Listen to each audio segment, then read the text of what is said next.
ఇది పాలేరు రిజర్వాయర్. ఈ రిజర్వాయర్ కట్టినాడు ఈ పాలేరు పాతకాలం కోసమే ఈ రిజర్వాయర్ కట్టారు అన్నాడు. ఈ రిజర్వాయర్ ద్వారా కూసుమంచి నేలకొండపల్లి 2 మండలాల్లో 25,000 ఎకరాలకి పారుగంత కింద ఈ పాతకాలంని తీయటం జరిగింది నైజాం కాలంలో.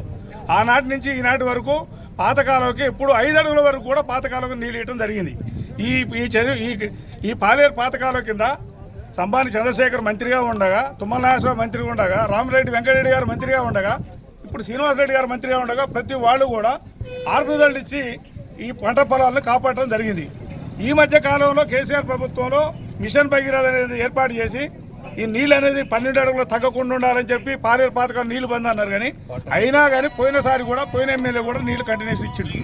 కానీ ఇప్పుడు కూడా కంటిన్యూషన్ వరుసతాళ్ళు మేము ఏమంటున్నాం అంటే ఒక్క 1 మంత్ నెల అయితే అన్ని పొట్ట తీసిలే ఉన్నాయి పొలాలు. 15 రోజులకు ఒకసారి తడి ఇచ్చినా కానీ నెల రోజుల్లో 3 తాళ్ళు ఇస్తే పంటలు వేయబడతాయి. దగ్గర లక్షల రూపాయలు కోట్ల రూపాయలు పెట్టుబడి పెట్టున్నారు ఈ పాలేరు పాతకాలం కింద. చెరుకులు కూడా అదే విధంగా ఇంకొక 15 రోజులు అయితే చెరుకులు కూడా అయిపోతాయి. ఈ చెరుకులకి వరికి రెండింటికి ఒక్క నెల ఇచ్చి 3 తళ్ళు ఇచ్చి ఆదుకుంటే చాలని చెప్పి మేము గవర్నమెంట్ని ప్రభుత్వాన్ని మంత్రిగా